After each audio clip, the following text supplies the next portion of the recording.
Olá, pessoal. Agora sim, boa tarde. Sejam todos muito bem-vindos ao IA. Hoje a gente vai ter a oportunidade de conversar com César Taurion. Mas antes eu queria dar as boas-vindas para todo mundo e, acima de tudo, explicar que esse é um papo onde todo mundo participa, né? A ideia aqui é menos sobre verdades absolutas e muito mais sobre inconclusões, né? Então, a ideia é que todos possam participar através dos comentários, né? Olha o William aqui com a gente. Quem puder dando um oi aí no comentário para a gente saber de onde está falando, vai ser ótimo. Então, a ideia é que todos, olha, a Vera aí, uma querida, todos podem participar através dos comentários.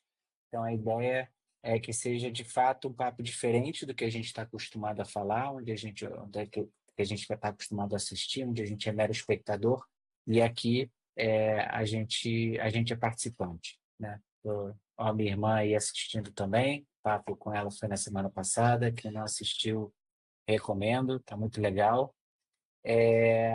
Então, eu quero iniciar esse papo me áudio descrevendo. Essa foi uma sugestão da minha irmã que eu achei super sensível e é uma maneira da gente incluir várias pessoas nessa conversa com um nível de esforço muito baixo. Então, meu nome é Adriano, eu sou um homem de 47 anos, tenho o cabelo curto, um pouco grisalho do lado, estou usando uma camisa polo, um óculos laranja e o meu fundo está um pouco desfocado. Eu vou chamar para o palco, vou dar as boas-vindas aqui para o meu amigo César. César, seja super bem-vindo ao IAIA. É um prazer ter você aqui com a gente. Você quase me mata do coração, que eu estava preocupado aqui com você, mas Não, André, estou super feliz de obrigado. você estar com a gente. Não, obrigado. Realmente, eu atrasei que eu tive que comprar um remédio urgente para minha cachorrinha que estava com sinais de intoxicação e é aquela Oh, hora que você tem que testar a paciência. A fila no caixa estava grande. Aí, o que você vai fazer? Tem que é esperar, isso, tem que é esperar. isso. Não pode Mais que entrar. uma vida feliz, a gente quer uma vida animada, entendeu? Com os altos e baixos que ela traz. Mas, bom, E tomara que lidar ela fique bem. com os baixos. Não, ela está bem, com a Que aplicação do bom. remédio. Tá E bom. eu pensei nela, eu te juro que eu pensei nela, eu falei assim, algo aconteceu, porque pro César tá em cima da hora, e eu pensei na cachorrinha, eu falei assim, cara, capaz que é alguma coisa com a cachorrinha. Mas, bom, fico feliz aí que a gente tenha conseguido, estamos dando as boas-vindas aqui, o José Souza, David está com a gente, Lefebvre, aí essa pronúncia é difícil, te peço desculpa se eu estiver errado. Então, só antes de passar a palavra para o nosso convidado aqui, quero dizer que realmente eu fico muito feliz. É mais uma conversa que eu estou tendo com o César, a gente já teve algumas, e eu tenho uma profunda admiração por, por duas características.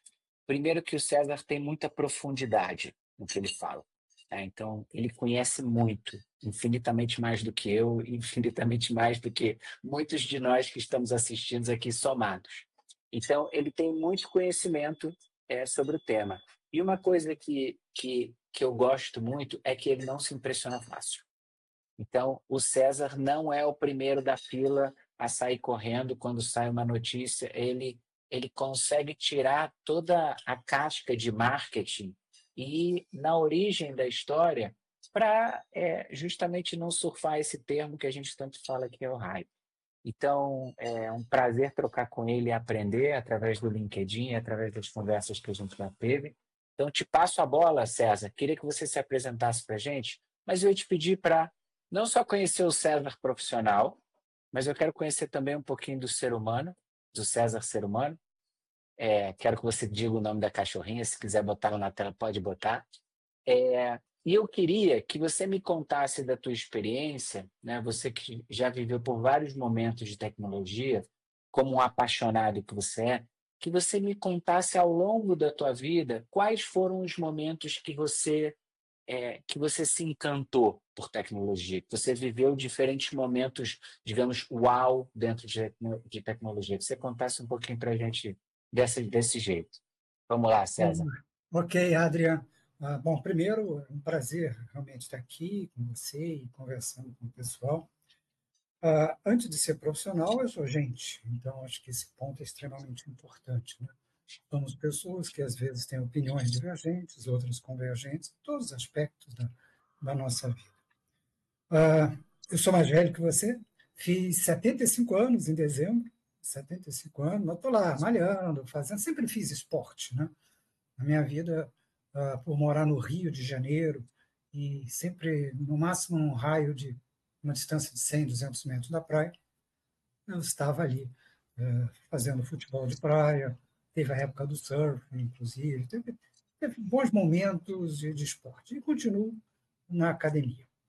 Bom, eu tenho 3 filhas que já saíram de casa, né, pelo tempo, ainda bem, né? Eu falo com elas, vocês são independentes, cumpri o meu papel, vocês são um núcleo familiar, nós somos muito unidos, mas cada um tem sua vida independente, eu já tenho netos e assim por diante. E agora temos 2 cachorrinhas, 2 meninas de 4 patas, que realmente nos animam. Uma delas está aqui, só um minutinho. Essa é que está Aí sim. minha Aí, aí, o- dodói. aí o coração da galera não aguenta. Com essa língua pro lado, muito boa. É, O ela meu, tem a o meu não linguinha consegue enfiada assim. pegar no colo, mas ele tem uma língua dessas também, um bulldog inglês. Então imagina o tamanho da língua. É muito engraçado ela olhando para você com a linguinha de fora, assim, do Ah, lado. Assim, do lado. boa, Mas é isso. autêntico. E, além disso, eu tive diversas, eu não vou dizer profissões, né, mas tentativas de carreira antes de entrar em tecnologia mesmo. Por exemplo, tive uma banda de música, de rock na época, isso lá no início dos anos 70, final dos 60. Não foi para frente porque a gente não era muito competente mesmo, faltava ali um pouquinho mais de talento, né? Ah, Mas foi divertido, foi divertido. Foi um período bem divertido. Eu acho que ao longo dessas décadas deu para viver bastante o lado vida mesmo, né? Obviamente ao lado profissional. Quanto ao lado profissional, eu diria que esses momentos de impacto aconteceram durante toda essa minha trajetória, que vai há várias décadas. O primeiro foi quando eu vi o primeiro computador. Foi aí que eu vou fazer esse negócio. Eu estava pensando em outra coisa, estava pensando na aviação, ser piloto, família da aviação, você fica, né, incutido no seu DNA digamos, essa vocação. Eu fiz a economia, a minha formação foi economia, não foi computação diretamente, depois é que eu fiz o mestrado, mas foi economia. E um professor da faculdade de economia, no caso da UFRJ, ele me mostrou um computador. Eu falei, porra, esse negócio é do cacete, eu vou entrar nisso. Aí comecei, e na época você não tinha formação específica, aprendendo COBOL. Era o que tinha que fazer. Aprendi COBOL, aprendi Assembly, comecei a desenvolver programas, aí fui contratado por diversas empresas. Meu primeiro emprego foi a Shell, foi um outro momento marcante. E ao entrar na Shell, nós começamos a criar coisas bem interessantes em termos de uso de tecnologia. Estamos falando aí no início dos anos 70. Tinha uma linguagem de programação chamada Mark IV, que era um gerador de relatórios. Mas era interessante, era tudo processamento batch, não tinha terminais nem nada. O que nós sentimos? Que na época, os usuários não tinham acesso a sistema diretamente, tinham acesso a relatórios. Então, qualquer coisa que fosse pedida, você pedia para o então CPD, e esse CPD colocava numa lista de prioridades. Se você tivesse sorte, em 8 meses você tinha algum relatório pronto ali para você dar uma olhada, que não era bem aquilo que você queria, mas uns 3, 4 meses para você ter o que você queria. Bom, o que nós vimos? Essa linguagem permitia fazer coisas muito fáceis, rápidas, você cadastrava os arquivos. Então, recrutamos estagiários que pretendiam seguir carreiras de negócio, mas também com um pouco mais de viés de tecnologia, que não era comum na época, ou era negócio, ou era tecnologia, eram mundos à parte, e os estagiários passaram a ficar nas áreas de negócio, interagindo com os usuários, os executivos das áreas de negócio, traduziam essas ideias nos formulários já pré-preparados, que essa linguagem permitia fazer assim, era esse o modelo dela, Mark IV, nem existe mais. Rodava à noite, se 5 minutos eles preparavam isso, um relatório simples, e no dia seguinte já tinha um relatório. Então, isso foi uma mudança significativa que a gente aproximou o TI do usuário na década de 70. Isso foi um negócio muito interessante. Demais. Posteriormente, eu fui para o Chase Manhattan, que é um setor diferente, a Shell, petróleo, o Chase era finanças, né? Finanças, hoje é JP Morgan, e aí nós criamos um centro de... Participei do processo, né? Eu não fui o criador, mas participei do processo de centro de informações, que era os usuários estarem com terminais conectados ao mainframe e usarem dentro dos terminais, não, PCs mesmo, já eram computadores, né? PCs, microcomputador, e usava uma linguagem também bem interessante chamada FOC, que você escrevia em alto nível e acessava a base de dados. Isso é relatório, isso é até informações na tela. Né? Então, também foi uma coisa muito interessante, que chegamos a dedicar o mainframe especificamente para os usuários. Tinha o mainframe rodando a operação, sistemas de produção mesmo, conta corrente, essas coisas todas, e outro mainframe dedicado ao centro de informações, dedicado aos usuários. Também foi um outro fator muito interessante, que a gente deu mais um passo em aproximar a tecnologia do negócio em si, que sempre foi minha paixão, tecnologia e o resultado dela para o negócio. Mais tarde, eu estive na PwC, fui um dos sócios diretores da PwC, responsável pela área de IT Strategy, e foi muito bom, porque as nossas conversas com os executivos de negócios, CEOs, por exemplo, e eles apontavam as suas necessidades, os desafios que eles tinham de comunicação com a área de TI. Então, eu consegui viver bem esse mundo de negócios e as dificuldades de comunicação. Então, na época, já os primeiros CIOs, os títulos estavam começando a aparecer, antes eram gerentes de CPD, eles tinham ainda uma vocação, e hoje eu acredito que ainda muita gente tem uma vocação de curso de ciência da computação. Você não vê negócios, você não vê soft skills, você não vê muitas dessas coisas. Então, a comunicação é muito tecnológica. E o CEO tem inúmeros problemas e a tecnologia, estamos falando aí na década de 90, ainda era casa das máquinas, rodar os grandes sistemas e, eventualmente, uma coisa aqui, uma coisa ali, sistemas online, mas não estava disseminado como hoje, que todo mundo tem acesso a um smartphone. Então, foi muito bom para ver o ponto de vista dos executivos. O que eu preciso de ter? Eu não quero saber se a ferramenta é X ou Y, ou se o modelo de mainframe ou de supercomputador na época, tinha HP, tinha SAM, tem essa capacidade de memória, essa velocidade de processamento. Isso não me interessa. Quero saber se essas coisas que eu preciso para eu trazer esse resultado prometido aos acionistas nesse ano vai ser cumprido, ou a TI vai me atrapalhar. Essa era a questão. Então, foi muito bom essa visão. E quando eu fui para a IBM, quando a IBM comprou a Price, eu assumi o papel de diretor de novas tecnologias aplicadas, que era ver o que acontecia de novas tecnologias e aplicar nas grandes contas aqui no Brasil. Então, fazer essa ponte. Né? Eu conseguia ser bilíngue, não só informatiquês, mas o business. Então, dava para fazer essa junção. E foi um período muito legal. Até que, aí, em 2015, encheu o saco do mundo corporativo. Foram todas empresas fantásticas, a IBM, então, foi uma empresa absolutamente fantástica. Tem muitos amigos lá, poucos da época, né, já saíram, mas a empresa extremamente respeitável, muito ética. Eu realmente fui talvez um dos melhores lugares que eu trabalhei. Mas tem um momento que você quer ficar independente, livre do crachá, poder falar livremente. Né? E aí saí do mundo corporativo e estou hoje como professor convidado de algumas universidades, PUC, do Rio de Janeiro, do Rio Grande do Sul, Dom Cabral, estou no conselho de inovação de algumas empresas, mentoria em algumas startups, e também com algumas iniciativas, como fazendo parte de uma empresa que compra empresas para fazer uma gestão eficiente e vendê-la mais adiante com um negócio transformado, né? Como fosse uma transformação digital, né? O mundo digital permeia todos os negócios. A gente pega empresas com maturidade bem baixa e leva elas para um nível de maturidade digital mais elevado. Tem muitos desafios, né? Culturais, reação à mudança e tudo. Mas isso que é legal, os desafios. E especificamente em inteligência artificial, eu diria que eu fui mordido por isso, por esse interesse, no final da década de 80.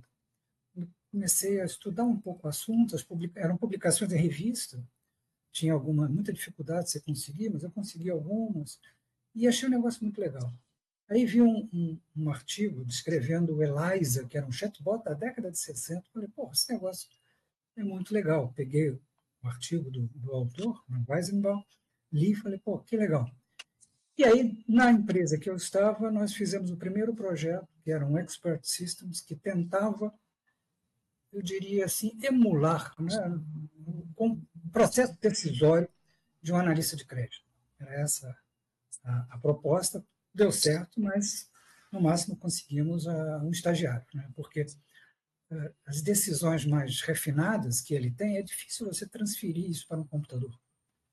Eu tomei uma decisão porque, sei lá, eu gostei do Adrian, a maneira dele falar, de se comunicar, inspira confiança. Talvez não esteja dentro ali do conteúdo do manual de operações que diz para aprovar crédito tem que ter essas coisas, mas como eu sou um sênior, eu tenho já um crédito na empresa, eu consigo bater o martelo e dizer, eu vou aprovar do Adrian. Então, o olhar dele, a postura dele. Como é que eu coloco isso no computador? O olhar do Adrian não dá. Então, a gente conseguia alguém que era by the book mesmo, né? O que estava no manual de operações, eu podia colocar no computador. Tudo que pudesse ser algoritmizado, foi. Isso a gente fez. Mas o que estava fora da capacidade algorítmica, ou seja, pensamentos, criação, coisas que a inteligência humana, um organismo, não um mecanismo, a gente não conseguiu. E até hoje ninguém conseguiu. Mas foi aí o primeiro contato e aí começou o entusiasmo. De lá para cá, teve ondas de entusiasmo, ondas de frustrações, acompanhei de perto o Deep Blue, não estava na IBM, não estudava muito sobre o assunto, estava na IBM quando o Watson foi criado, não estava na equipe do Watson, mas a gente tinha muita conexão, né, Brasil e Estados Unidos, trocava algumas ideias com o pessoal, vi o DeepMind, estudei bastante o caso do DeepMind, quando ele venceu o Go, né, campeão mundial de Go, que é um jogo extremamente complexo, que a gente não deu muita atenção, porque não tínhamos redes sociais, e ninguém joga Go aqui no Brasil. Então, a complexidade do negócio passou desapercebido. E vem acompanhando e desenvolvendo projetos ao longo dessas décadas. Né? Devo ter participado direto ou indiretamente de uns 20 projetos, inclusive alguns com IA generativa.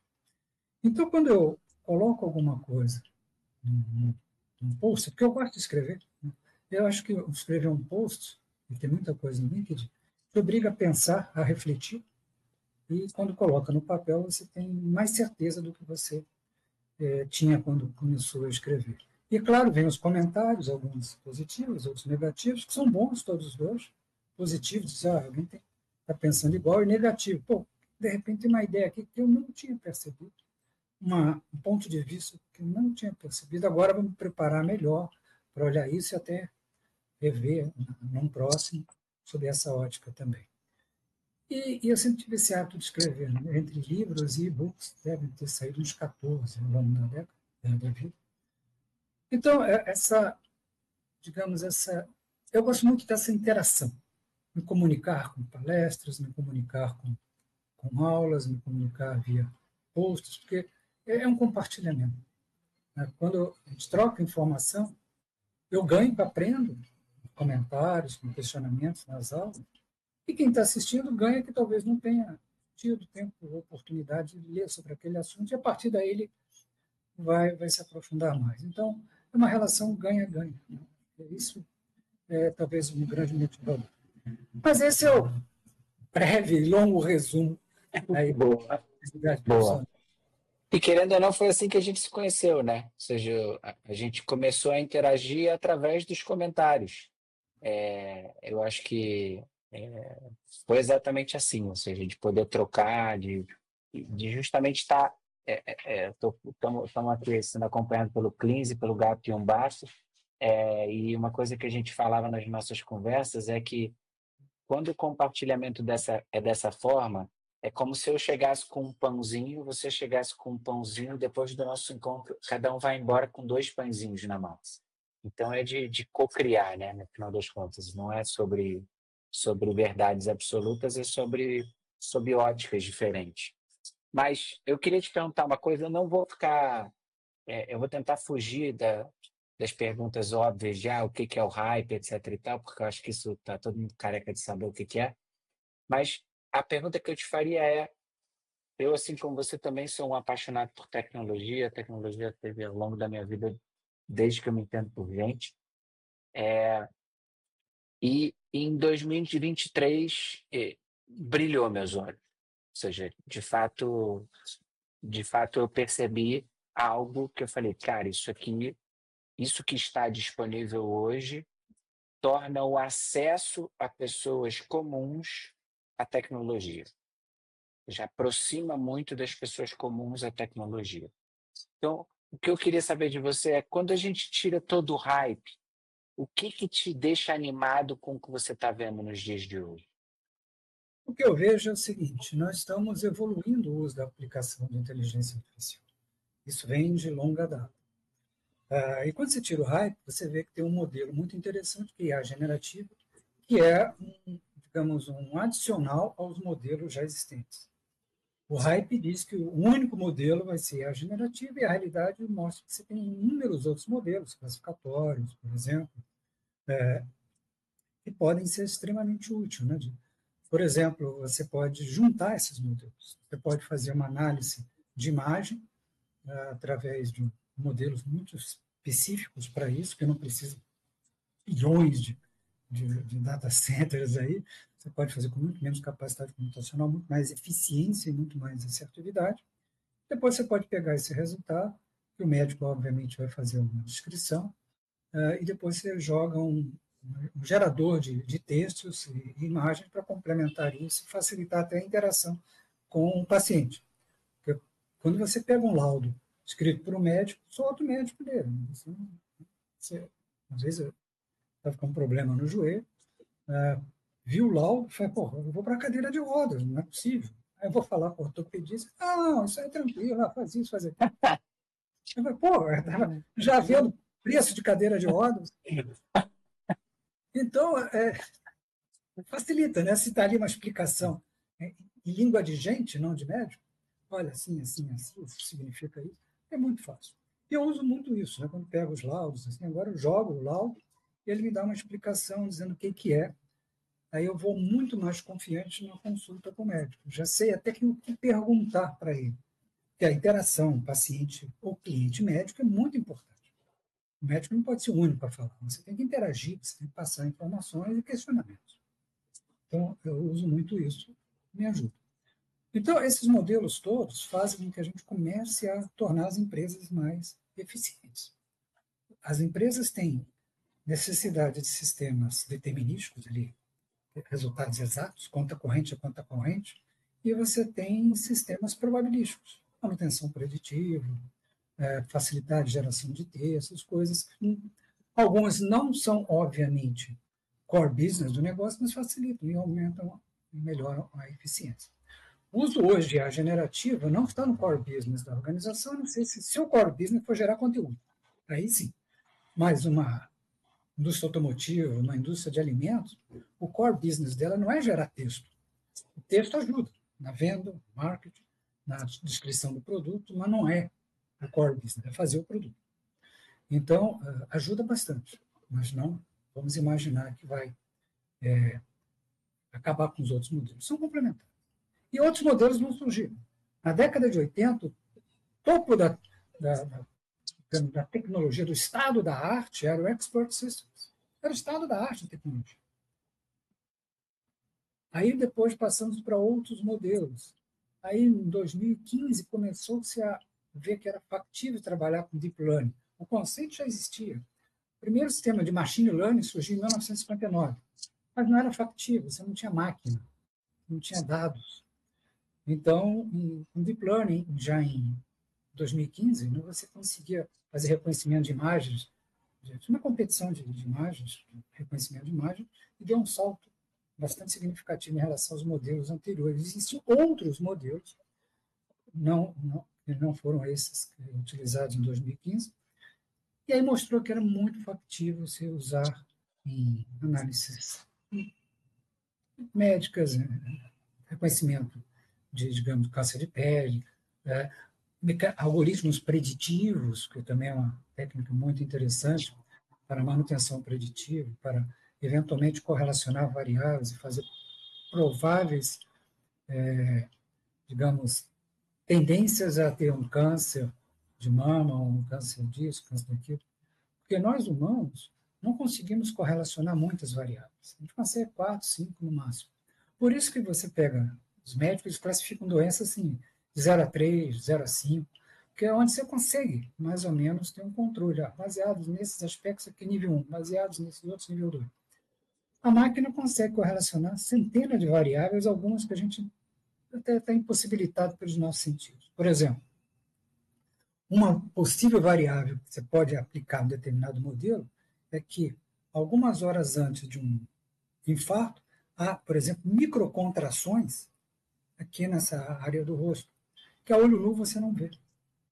Mas uma máquina de filmar, assim, alta resolução, consegue captar e passar isso para você, quer dizer, passar para o médico.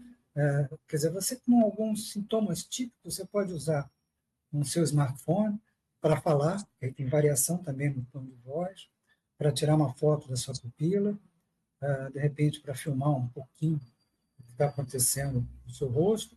Essas informações vão para algoritmos, modelos, na verdade, que podem analisar e identificar. Existe uma possibilidade de um eventual infarto ocorrer no futuro breve.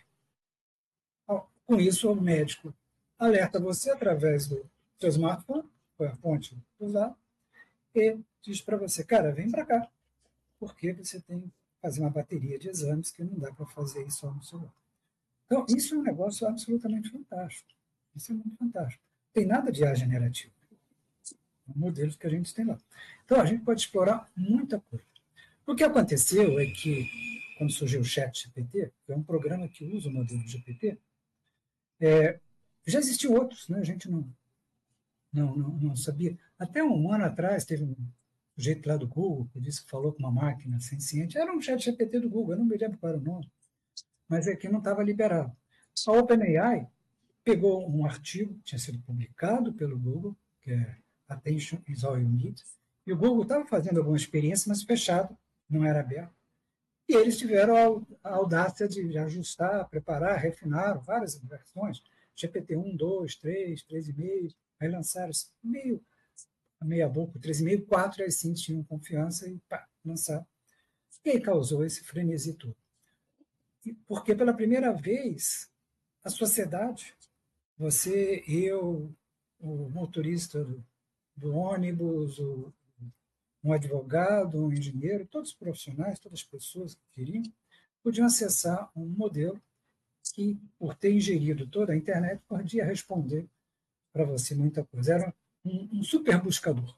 Em vez de você digitar algumas coisas, você conversava com esse super buscador, só que ele não ia diretamente na internet, ele já tinha varrido e criado suas relações internas. Isso foi, assim, mágica, né? No dia anterior você não sabia de nada, você estava na Idade Média, no dia seguinte o ChatGPT estava lá, você estava na era espacial. Uau! Aí deve ser feito alto.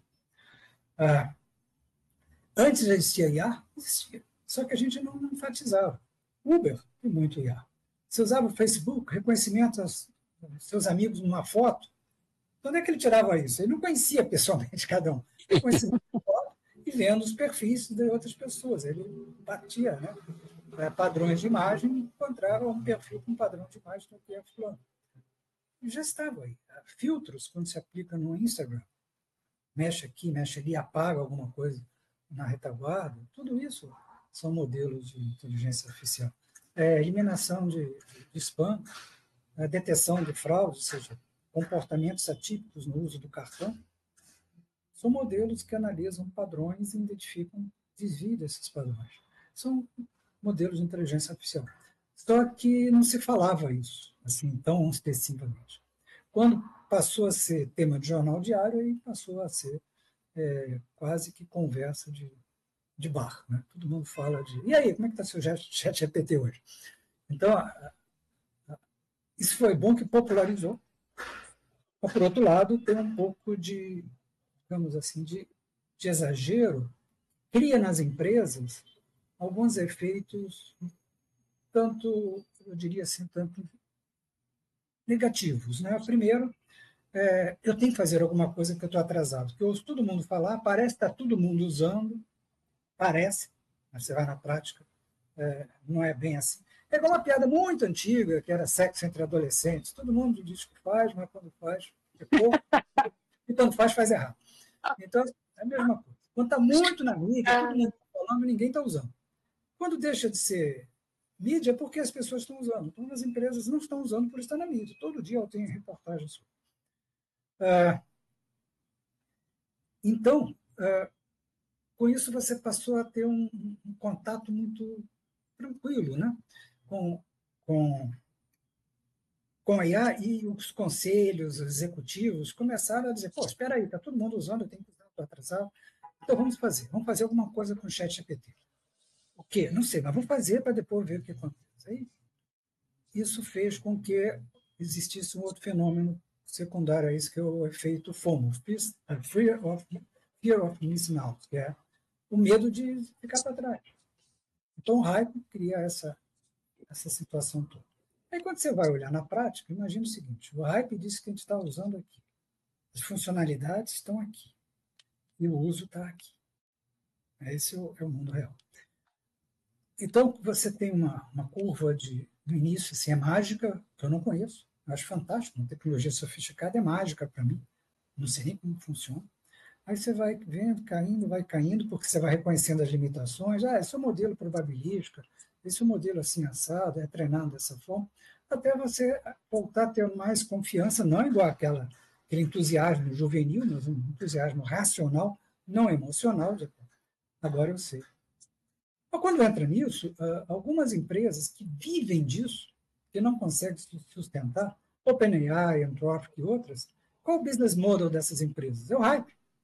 Elas não têm faturamento para se sustentar. Então, tem que estar sempre tendo aporte de capital, de investidor, com promessas para poder, né? A grande parte do valor das ações é o futuro, não o presente. O presente não é muita coisa. São os novos unicórnios, sabe? Exatamente. Em cima de promessas futuras. E aí o hype passa para o seu business model. E agora se fala em agente de A. Que não tem sentido, porque se você hoje, já com a racionalidade que nesses 2 anos, pelo menos pessoas mais sensatas dizem, espera aí, eu não posso confiar num LLM. Não dá para confiar porque tem alucinação. E não é que esteja errado, não, para ele está certo. Tá?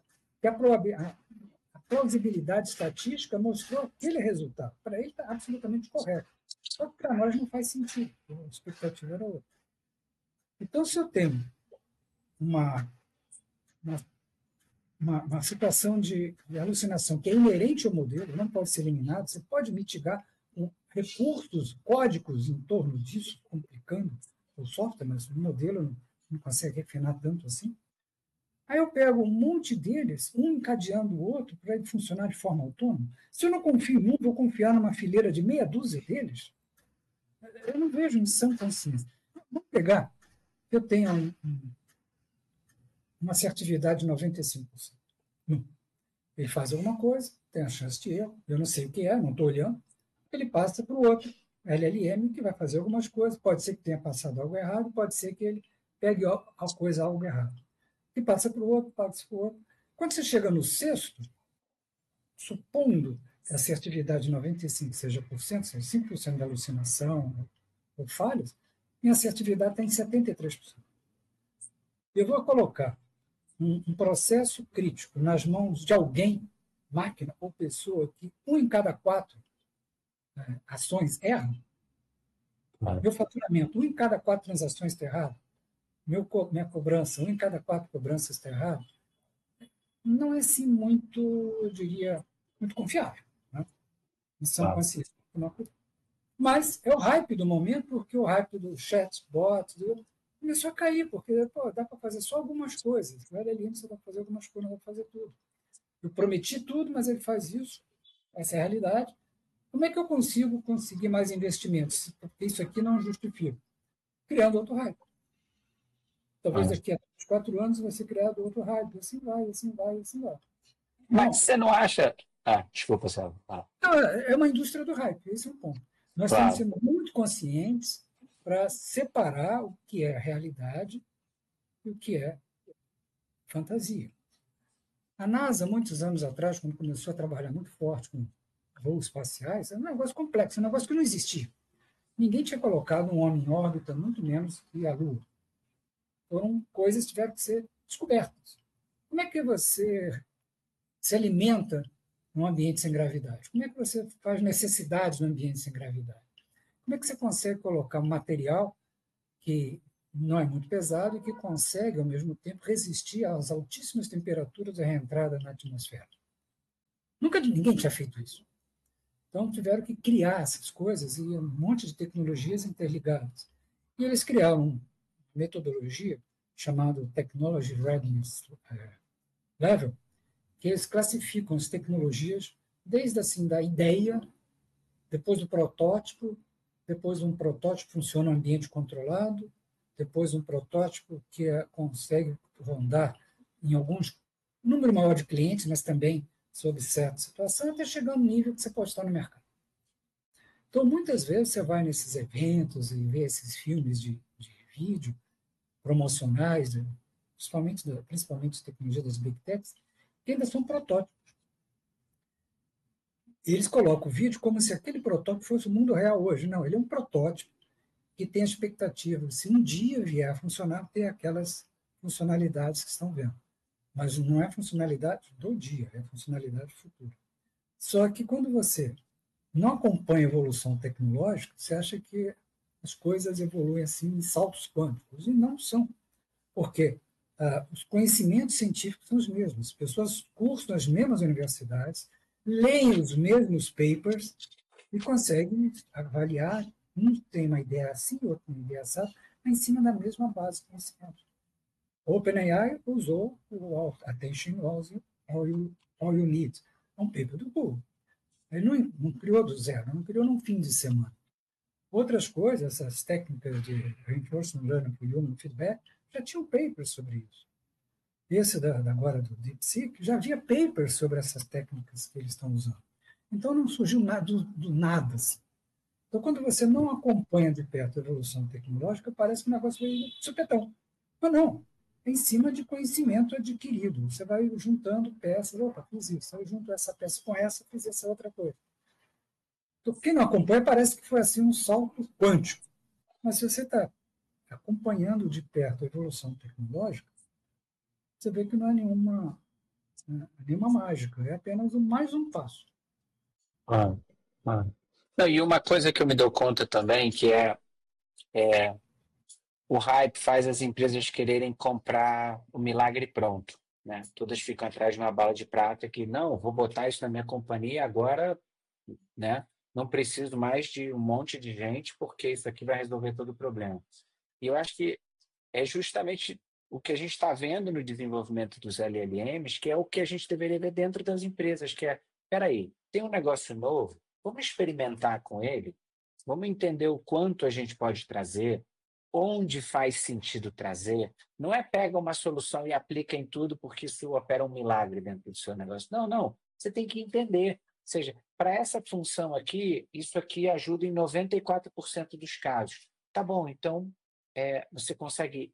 Isso vai trazer resultado do ponto de vista de produtividade para a área? Sim, ótimo, então vamos trazer. Ou seja, tem que ser menos como uma coisa pronta, que as grandes empresas estão acostumadas a usar a tecnologia dessa forma. Ou seja, eu vejo algo muito pronto e eu compro e boto no meu negócio e eu pego todos os serviços, ou todos os benefícios. Agora a gente vê algo que demanda de experimentação, que demanda de aprendizagem, ou seja, de conhecer mais para entender onde se aplicar de fato.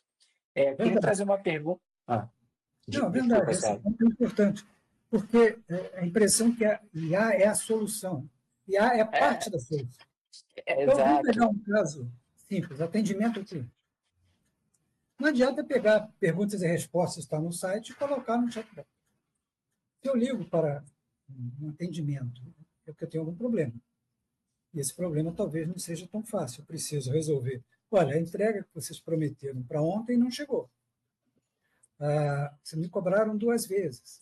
Uma série de coisas que o atendente Ele, para responder, precisa entrar em sistemas diferentes. Ótimo, vou colocar um chatbot. O chatbot não adivinha. Então, ele tem que reconhecer que você abre, aí eu tenho que entrar na base de dados das comunicações, interações que eu tive com você.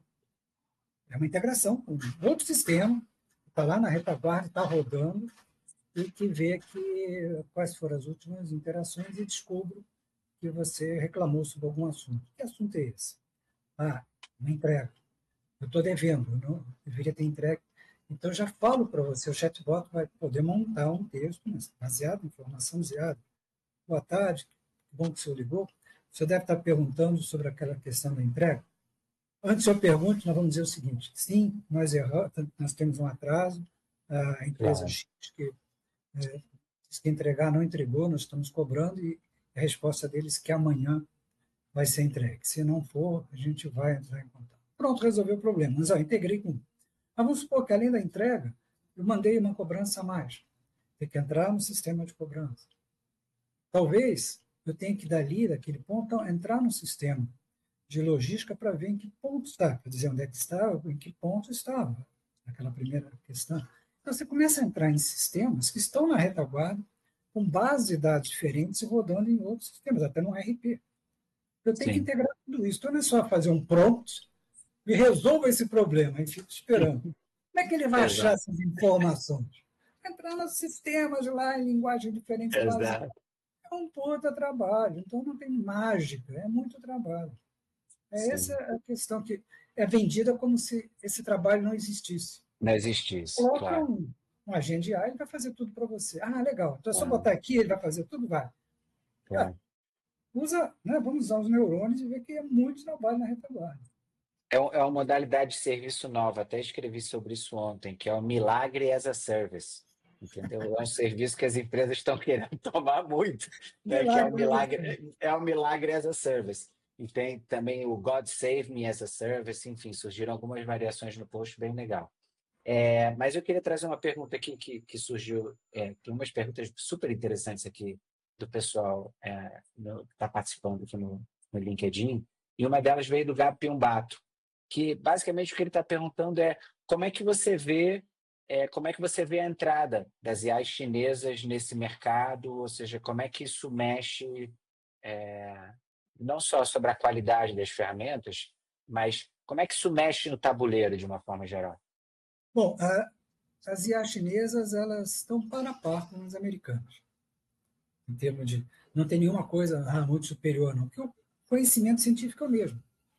Se você pega, é engraçado, tive uma foto muito legal de a DeepSeek, por exemplo, eles só usaram pesquisadores chineses que se formaram na China. Mas repara que as técnicas que eles usam são também baseadas nos papers americanos, então não tem nada assim, a base de conhecimento de variação muito pequena. E aí tem uma empresa americana, que não era, não me lembro qual era, que ganhou um prêmio e toda a equipe era chinesa. Então estava assim, China versus Estados Unidos. Então, pô, é chinês com chinês. Então, essas ferramentas são pau a pau com as americanas. Talvez algumas coisas ganhem aqui, algumas coisas ganhem ali. Funciona muito bem na China. A gente não sabe se funciona bem em outros países, que eles são muito fechados. Você não vê uma exportação. Né? Tirando a DeepSeek, restante dessas ferramentas, rodam lá, da Tencent e coisa, rodam lá dentro, você não sabe bem. Eles têm uma base de dados fantástica, 1 bilhão de habitantes, muita gente. O mundo chinês é muito digital, né? Todo mundo usa tudo digital, quer dizer, o volume de informações é absolutamente fantástico.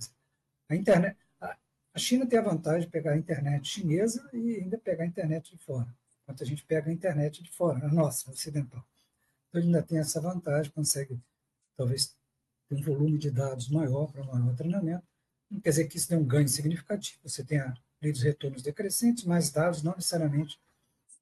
Ou seja, você dobra os dados não significa dobrar a eficiência e qualidade da resposta. Ganha 10%, 20%. Então, são excelentes ferramentas. Só que elas vivem no mundo do lá. E no mundo ocidental você tem outras ferramentas. Aqui no Brasil, tirando a DeepSeek, que o pessoal começou a usar agora, praticamente se usa assim infimamente qualquer outra tecnologia chinesa. Mas a competição é acirrada entre a China e os Estados Unidos, porque a inteligência artificial passou a ser uma arma geopolítica. Não é só uma tecnologia extremamente poderosa, desde que usada adequadamente. Né? Quando você tira o hype, está fazendo muita coisa. E daí essa necessidade de investimentos em educação e tudo isso. E, curiosamente, digamos, o momento Sputnik, como teve nos Estados Unidos, Sputnik, os soviéticos botaram o Sputnik em órbita, e aí o Kennedy criou o programa espacial americano, para não ficar atrás naquela disputa da Guerra Fria. O momento Sputnik da China foi quando o DeepMind venceu o campeão mundial de Go, em 2016. Quando isso aconteceu, os chineses falaram, pô, nós não podemos ficar atrás disso, olha até onde essas coisas estão indo. Não era prioritário. Esse foi o momento Sputnik. E aqui a gente, desculpa, o termo ignorou mesmo, né? Eu ia falar uma coisa mais pesada, mas pensei, ignorou mesmo. Ignorou mesmo. Mas esse foi o momento Sputnik chinês. Daí eles começaram a investir intensamente, tem 10 anos isso, 2016, 2025, e agora estão ali pau a pau nos Estados Unidos. Eu acho que traz uma questão da concorrência, né? O que é muito positivo para todos os usuários. Mas, como você falou, uma coisa que fica claro agora é uma brincadeira política, né? Então, foram só eles lançarem os modelos e você começa os bloqueios. Agora, se você está nos Estados Unidos, você não pode usar esse modelo. Enfim, então, Hoje o mundo está dividido, né? O mundo ocidental você usa ChatGPT, Gemini, quantas empresas você conhece e usa algum modelo chinês? Quando você brincando com DeepSeek, mas empresa mesmo, aqui tem quantos seminários são feitos sobre ChatGPT e quantos seminários são feitos sobre modelo chinês. Né? E lá na China é o contrário. Então, é quase que uma divisão entre dois mundos. claro. Eu queria te perguntar também, ou seja, como é que você vê essas novas tecnologias moldando o papel da área de tecnologia dentro das empresas? A tecnologia sempre teve, a área de tecnologia sempre fez um papel de um grande guardião, né? Ele é o dono da portaria e é ele que deixa entrar para dentro da empresa determinadas tecnologias. Então, só que hoje a gente tem algo que está disponível para todo mundo, como você falou, né? Ou seja, as pessoas têm acesso e não só usar o chat, mas eventualmente desenvolver um aplicativo, ou seja, fazer uma série de coisas na sua própria casa. Então, na minha visão, isso tem que mudar, né? Ou seja, o Sim, papel da área de tecnologia tem que mudar. Como é que você enxerga isso aí, sabe? eu acompanhei, né, tudo, desde a época de CPD, era CPD, era uma salinha fechada, tinha lá o mainframe, tinha geralmente uma rampinha de subida, envidraçada, e ficava lá os gênios da tecnologia, o pessoal de informática, o pessoal passava, olhava assim com uma certa visitando zoológico, né? Uma certa curiosidade. E aquele cara lá, ele aperta o botão, a tampa da impressora levanta, aquelas coisas todas. Eu me sentia assim no zoológico, passar o pessoal olhando. Tá o macaco no zoológico? Só faltava fazer careta lá para ver se eu respondia com careta. É. O mundo da TI. E hoje mudou muito. Na verdade, nós tínhamos para lazer uma piscina que tinha um porteiro que permitia ou não você entrar na piscina. Hoje você tem a praia. Todo mundo entra na praia. Agora, eu preciso de algumas regras para usar a praia. Olha, cara, se você for ficar meio-dia com esse sol do verão do Rio, passa pelo menos um protetor. Está com criança debaixo de um guarda-sol. Olha, o mar está perigoso, olha a bandeira vermelha. Tem algumas regras de comportamento. Não deixa o lixo. Essas regras devem existir. Então, eu vejo a TI digamos,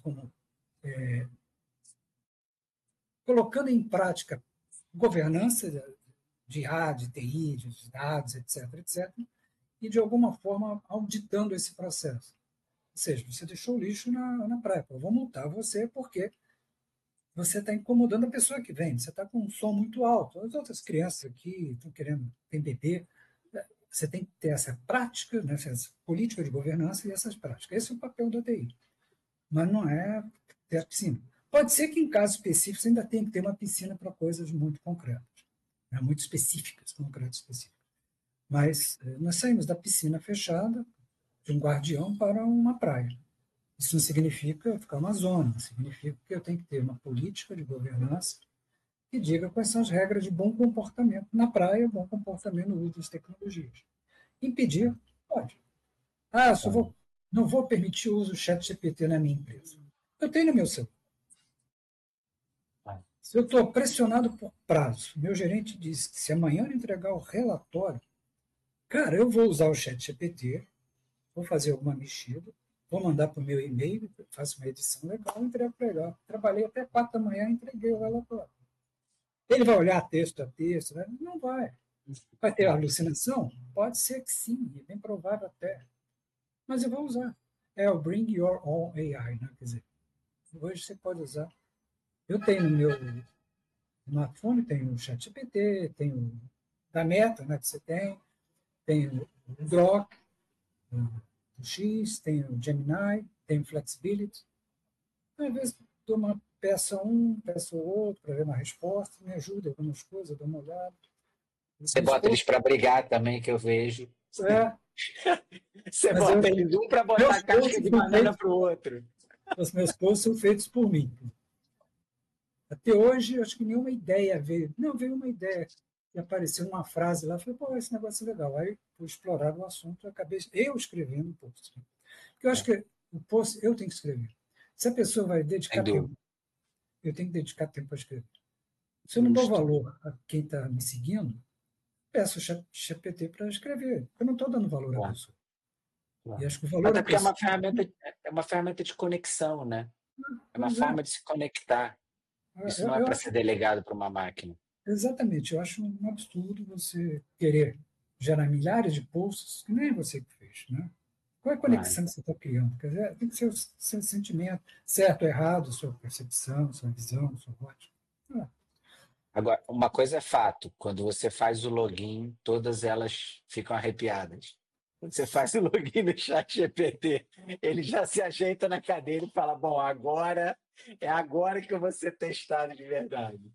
Bom, deixa eu aproveitar a brincadeira aqui, vou trazer um tema puxando um pouco de sardinha para a família aqui. Minha irmã que está acompanhando colocou uma pergunta super interessante, que é como que a gente lida com a regeneração de vieses racistas, machistas, capacitistas presentes nos modelos generativos, né? Ou essa seja, pergunta é esses muito modelos, legal. os Não, modelos foram treinados no que tem disponível, né? é, E o que tem disponível carrega isso tudo. isso. Como é que fica? Tem algumas coisas até agravantes nisso, né? Porque os modelos refletem a sociedade e os pensamentos de seus criadores. É a Isso. primeira coisa, o modelo, vou dar ênfase a isso, vou dar ênfase àquilo, a especificação de que parâmetros, etc.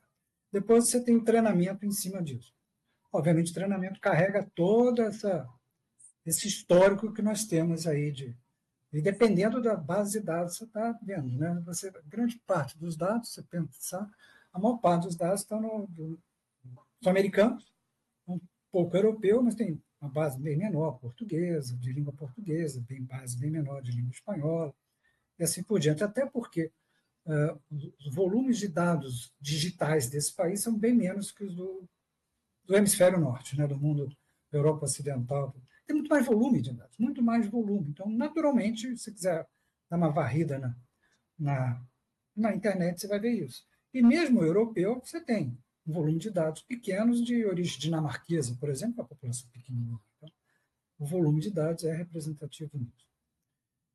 E aí o que acontece? Você começa a trabalhar em cima desses dados, e em cima desses dados você vai gerando imagens e vai gerando novos textos, que de alguma forma carregam esses aspectos e vão gerando novos conteúdos. Então, ao longo do tempo, você pode chegar ao que alguns estudos já estão demonstrando que é factível, pelo menos por simulação, que é o colapso do modelo, que é você vai ter uma predominância de dados sintéticos gerados pelos modelos em cima desses dados já distorcidos, reforçando a distorção dos dados. Então, você cria um novo universo centrado e fechado nesses dados. Então, por exemplo, vamos supor que eu gere uma imagem de um Inca. Me dá um Inca comemorando uma festa com um selfie. Várias imagens dessas surgiram um tempo atrás. Claro que ele vai colocar ali dados muito mais de pessoas caucasianas, que é a maior fonte de dados. E esse dado vai ser treinado na segunda, terceira geração.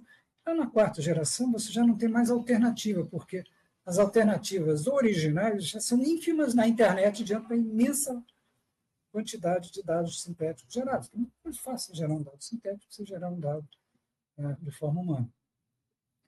Então, daqui a algumas gerações de modelos desse tipo, você não tem mais comparativo. Passou a ser verdade o Inca ser caucasiano. Você não tem mais alternativa. Ele é caucasiano. Ponto. Essa passou a ser a verdade. E esse é o mundo que a gente corre o risco de viver se a gente não tomar um cuidado desde agora para trabalhar em cima de validar essa diversificação. O grande desafio é que os modelos que nós temos hoje, pelo menos os principais, tipo OpenAI, eles não divulgam os dados. Você não sabe de onde é que eles tiraram esses dados. Claro que tem, com certeza, muita infração em cima de dados de copyright, por isso que não dizem. Eu copiei o livro do Adrian. Não vou dizer isso, eu copiei do, sei lá, tem um, acho que é Book 3. Book 3 é uma biblioteca disponível público, mas é uma biblioteca dos quais metade é livro pirata, foi copiado. Então, alguém pirateou, colocou numa base de dados, aí o OpenAI vai lá e pega, mas está disponível, é gratuito. Claro, mas é roubado. Claro. Ladrão com roubo de ladrão. Então, ninguém revela de onde é que tiraram isso, até porque não querem ser processados. Então, E, em parte, os modelos open source, eles, pelo menos eu diria que eles facilitam o processo que o modelo não tem a cara do dono, né? Ou seja, ele permite que as pessoas possam mexer no modelo para que ele seja, digamos, mais justo. Mas eu não consigo, imaginando que uma forma de treinar é o reinforcement learning, né? Ou seja, que você está constantemente reforçando para os modelos aquilo que é o importante. Eu enxergo que isso tem que acontecer de forma distribuída para ser efetivo, ou seja, os usuários têm que estar dizendo, opa, peraí, cara, essa resposta aqui foi machista, essa resposta aqui foi racista.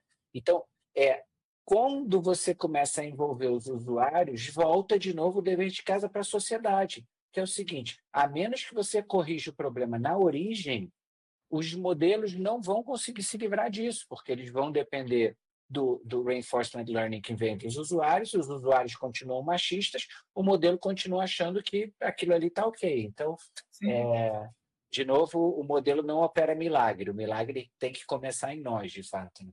É verdade, você falou algumas coisas interessantes. Na questão do open source, tem diversas variantes de open source. Tem o open source do código, tem o open source também dos parâmetros. Se você não abrir os parâmetros, ele continua meio fechado. Você tem um código.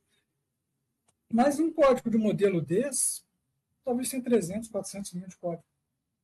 É pouca coisa. É chamada a fórmulas matemáticas, chamadas a bibliotecas de fórmulas matemáticas. Um modelo desse, basicamente, é matemática. Não tem assim, nenhuma genialidade que não esteja nas fórmulas matemáticas. A junção dessas fórmulas matemáticas que é a genialidade do criador do modelo, né, baseado na ideia original, que foi o algoritmo que ele pensou. Só mexer no código não vai dizer muita coisa, tem que abrir os parâmetros. E tem que dizer de onde é que eu treinei. Então eu vou esquecer o treinamento, mas só posso esquecer o treinamento se eu tiver os parâmetros abertos, senão eu vou continuar sendo influenciado por aqueles parâmetros. E outro ponto que você falou que é importante no treinamento, reforço do human feedback, é que você pode criar vieses também, exatamente por causa disso. Né? Recentemente, acho que um ano atrás, ano passado, algumas pessoas começaram a identificar, quando pediam ao chat GPT para textos em inglês, que apareciam algumas expressões que não eram típicas dos Estados Unidos, eram americanos fazendo. E aí se descobriu que tinha uma grande parcela de treinamento estava sendo feito na Nigéria, que tem o inglês, mas com característica, cara, como a África do Sul, como a Índia, que tem característica de usar o inglês como fosse um dialeto, com palavras muito específicas. Né? E vinham essas expressões que o americano típico não usaria. Aí que se descobriu que a OpenAI estava usando países com um salário baixinho, para treinar seus modelos. E, obviamente, eles carregavam nas respostas suas características linguísticas, né? As variantes do inglês. O inglês não é inglês igual no mundo inteiro. Tem Claro. né, a variante local, né, da cultura e assim por diante. Então, você estava enviesando para o inglês nigeriano em algumas características. Então, se não houver realmente uma visão mais ampla, a gente não vai ficar sempre preso a essas coisas. Não é uma situação fácil de ser rompida. É. É o dever de cada nosso, não é da máquina, com certeza. A gente está caminhando aqui para o final do papo, mas antes eu queria te fazer duas perguntas. Uhum. Uma delas é se de fato a gente tiver em algum momento uma IA que nos substitui na maioria dos trabalhos, qual você imagina que seria o papel do ser humano nesse cenário utópico? Nesse cenário hipotético e distópico, eu acho que é muito mais. Distópico, distópico, é. A gente não sabe, na verdade, né? É, Vamos torcer. falar nunca é uma coisa. Uma coisa eu posso falar, pelo menos com convicção. Com modelos probabilísticos deep learning, a gente nunca vai chegar a uma AGI. Não tem lógica. Basta entender um pouquinho da matemática e ver que não é por aí. Nós não somos matemáticos do tempo. Nós temos certas coisas que a matemática não explica. Então, essa é uma característica do deep learning e característica dos modelos que temos hoje. Então, não é o caminho para uma hipotética AGI. Também falar nunca é muito radical. Né? 200 anos atrás, nunca iremos à Lua. Nunca voaremos a 800 quilômetros por hora no Atlântico, sobre o Atlântico, num jato. Quer dizer, eram coisas inimagináveis. E a gente está aí fazendo isso rotineiramente, né? Cotidianamente. Então, eu sei que com esse modelo, eu tenho convicção que a gente não vai chegar a AGI, mas podemos inventar outros modelos que, eventualmente, nos possibilitem chegar a AGI.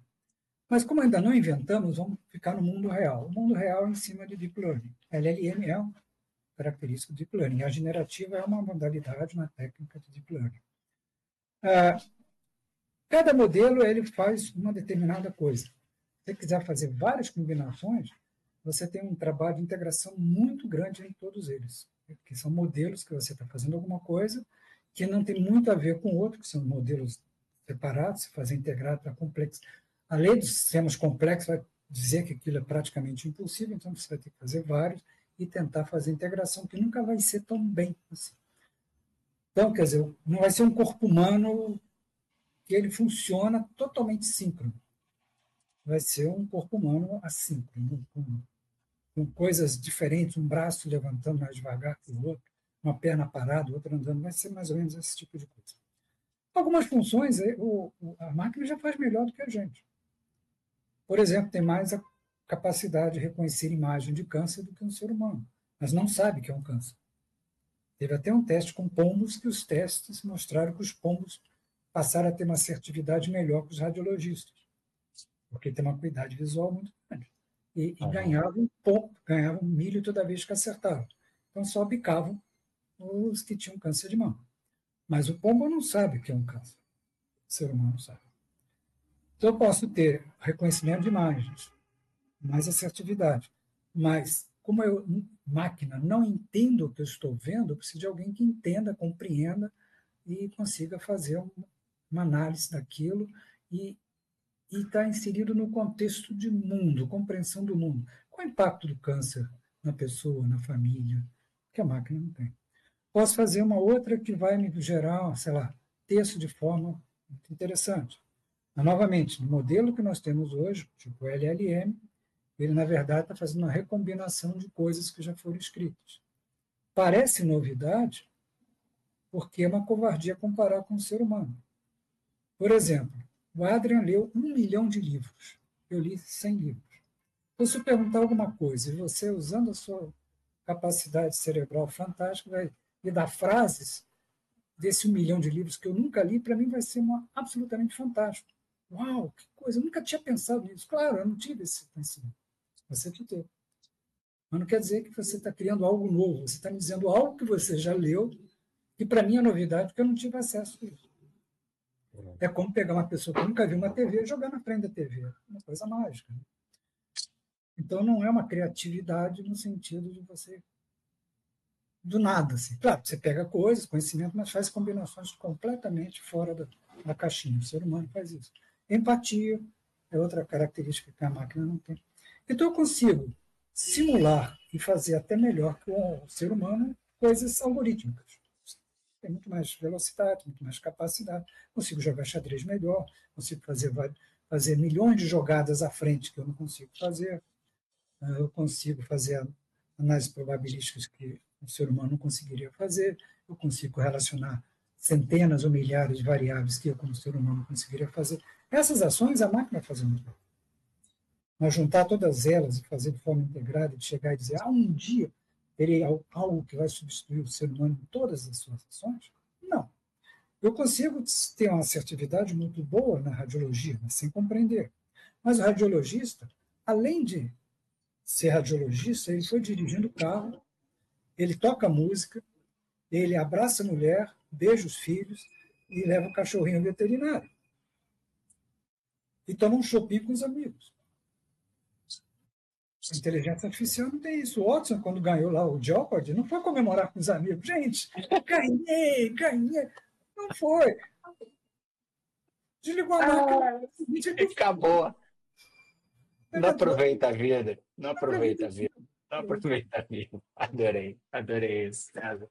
E para a gente fechar aqui, a minha pergunta seria, hipoteticamente, se essa AGI existisse, né? No dia que ela existir, se ela existir, você como um cara curioso que você é, o que você perguntaria para ela? Bom, primeiro, acho que nenhuma tecnologia vai surgir assim do nada. Né? Aham. A gente vai evoluindo, acompanhando, vai vendo, está chegando um ponto que talvez a tecnologia consiga fazer algo que a gente passe a não ter controle. O que a gente faz? A gente deixa ou a gente para? Ela não surge do nada. A ideia é que as fórmulas matemáticas vão ganhar vida e sem ciência. É um negócio assim, parece meio sem sentido. Né? Eu tenho um monte de fórmulas matemáticas e, de repente, ganhou vida, fez sem ciência, inteligência. Você pega o código do chat GPT, as linhas de código, sei lá, como eu falei, 300, 400, 500. E aí você vê, as bibliotecas são um monte de fórmulas matemáticas, linha de software. Vão ganhar vida, vão ganhar inteligência, as linhas de software. Me parece ser um negócio tão irreal que não tem sentido. E como toda evolução ela é tecnológica, a gente vai vendo onde é que ela acerta, onde é que ela... A gente vai chegar a um ponto, usando aquele teu conceito do TRE, claro, estamos chegando a um ponto aqui que a tecnologia está tomando algumas decisões que a gente não tinha a mínima ideia. Hoje ela já toma decisões, a gente não sabe quais são. Os modelos matemáticos juntos tornam uma complexidade algoritmo tão complexa que a gente não sabe quais os caminhos que ela... Né? Por exemplo, para gerar um único token, um pedacinho de palavra, mais ou menos 1 trilhão de operações aritméticas são necessárias. Para gerar um poema, 200 palavras, nós estamos falando de 1 quatrilhão de operações aritméticas. É difícil ser. Agora ele multiplicou, agora ele somou. Eu não consigo. Então, não é uma coisa sofisticada, é uma simples geração de token. Então, muita capacidade computacional. Mas, dentro de uma visão ampla de conhecimento da evolução tecnológica, eu estou pedindo aqui um patamar meio curioso. O que a gente faz? A gente deixa? Ou a gente revê aqui o que faz? Então, eu não acredito que a AGI vai surgir por geração espontânea. A tecnologia não aparece por geração espontânea, é um mecanismo, uma máquina. Sim. Então, provavelmente, a gente vai tomar uma decisão de ir em frente ou não. E chegando à decisão de ir em frente, a gente pode, mais ou menos, estar preparado para o que tipo de resposta ela vai dar. Né? Isso, se a gente criar outras, você nem pensa na pergunta, porque se a gente tentar seguir no modelo que a gente vai, que não dá, para chegar a uma máquina tipo AGI, com que a gente tem, fazendo complexidades aqui e ali, a gente vai precisar de toda a energia da Terra para ela responder uma pergunta. Então, eu vou preferir não perguntar nada para não consumir toda a energia da Terra. Boa, César. Olha, eu poderia facilmente ficar conversando a tarde inteira aqui contigo. A gente já experimentou isso uma vez em Ipanema e rendeu bastante a conversa. Do meu lado, quero te agradecer. Foi um papo riquíssimo. Eu acho que foi um papo que a gente não vê por aí. Então, aprendi muito. Quero agradecer também a participação de todo mundo. Eu não consegui dar voz a todas as perguntas que surgiram. Davi Luz esteve aqui com a gente, o Fernando Gomes, que vai participar aqui de um papo com a gente também, o William Barter, me acusando de nepotismo, porque eu botei minha pergunta da minha irmã, mas tudo bem. Então, quero agradecer a todo mundo que assistiu. Esse vídeo vai estar disponível no YouTube também, no canal do IAIA. Então, são todos muito bem-vindos a continuar essa conversa comigo e com o César através do LinkedIn. Ambos estamos lá, a gente não vai fugir de lá. Então, vocês encontram a gente de uma maneira fácil. Então, te passo as palavras aí para o fechamento, César, e muitíssimo obrigado. Eu que agradeço, Adri. No LinkedIn, eu estou sempre colocando posts. Infelizmente, não aceito nas conexão, porque ele tem um limite de 30 mil. Esgotou. Eu não sei, acho que não tem como.